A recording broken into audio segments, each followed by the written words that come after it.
Hi, I'd just like to thank both of you guys for being here. And in the interest of fairness, I know I'm playing devil's advocate here, pun intended, but I think since almost all of the questions are going to be directed towards Mr. Hitchens, I think we should have one for Dr. Craig. They're all for both of us. For Dr. Craig, what do you think about Epicurus' argument that if God is omnibenevolent, omniscient, and omnipotent, if he knows about kids in Africa and that are born with AIDS, what do you think about him suggesting, him not intervening and him not changing that fact? That's a question that I've always struggled with. So I'm just wondering, could you expand on that, and I'd also like your input on it? The problem of evil and suffering has been greatly discussed by philosophers, and I think there's been genuine progress made in this century on this problem. I think it's important to distinguish between the intellectual problem of suffering and the emotional problem of suffering. Because these are quite different from each other. In terms of the intellectual problem of suffering, I think that there you need to ask yourself, is the atheist claiming, as Epicurus did, that the existence of God is logically incompatible with the evil and suffering in the world? If that's what the atheist is claiming, then he's got to be presupposing some kind of hidden assumptions that would bring out that contradiction and make it explicit, because these statements are not explicitly contradictory. The problem is no philosopher in the history of the world has ever been able to identify what those hidden assumptions would be that would bring out the contradiction and make it explicit. On the contrary, you can actually prove that these are logically compatible with each other by adding a third proposition, namely that God has morally sufficient reasons for permitting the evil in the world. As long as that statement is even possibly true, it proves that there's no logical incompatibility between God and the suffering in the world.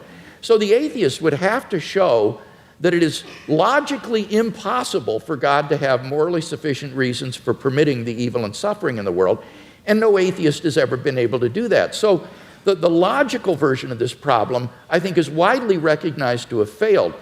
Those atheists who still press the problem, therefore press it as a probabilistic argument. They try to say that given the evil in the world, it's improbable that God exists. Not impossible, but improbable.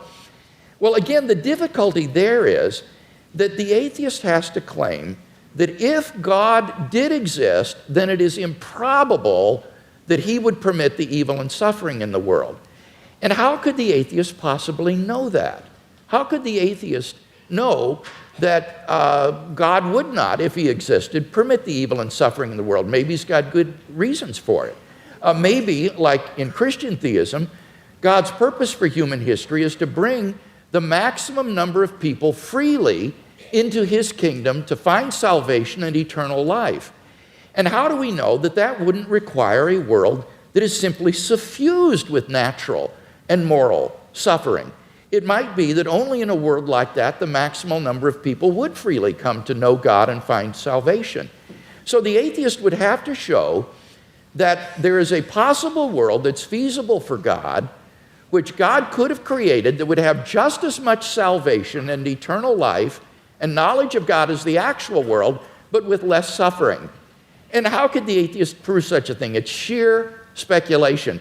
So the problem is that as an argument, the problem of evil makes probability judgments which are very, very ambitious and which we are simply not in a position to make with any kind of confidence. Now, I recognize that that philosophical response to the question doesn't deal with the emotional problem of evil, and I think for most people, this isn't really a philosophical problem. It's an emotional problem. They just don't like a God who would permit suffering and pain in the world, and so they turn their backs on him.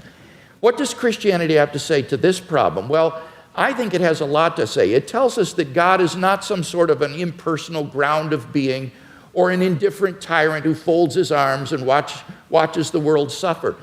Rather, he is a God who enters into human history in the person of Jesus Christ. And what does he do? He suffers. On the cross, Christ bore a suffering of which we can form no conception. Even though he was innocent, he bore the penalty of the sins of the whole world. None of us can comprehend what he suffered. And I think when we contemplate the cross of Christ and his love for us and what he was willing to undergo for us, it puts the problem of suffering in an entirely different perspective.